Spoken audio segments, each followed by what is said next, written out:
Oiga, maestro, mi troca tiene un ruidito, maestro. ¿Qué podrá hacer, maestro?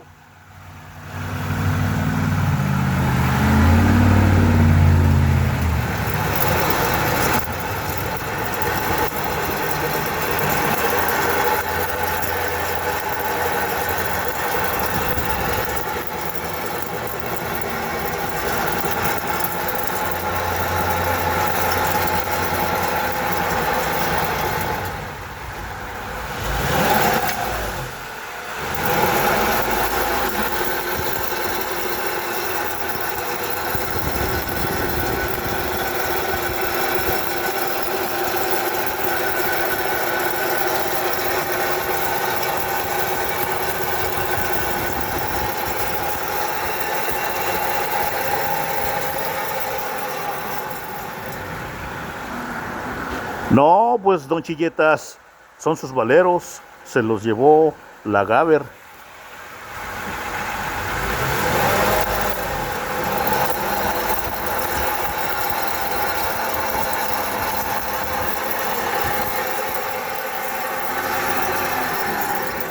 Ah, la Gaber. Eso ya puro fierro. Ya no tiene nada de grasa, don Chilletas.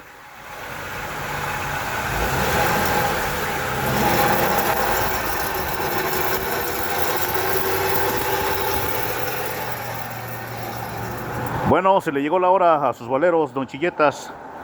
Vamos a cambiarlos.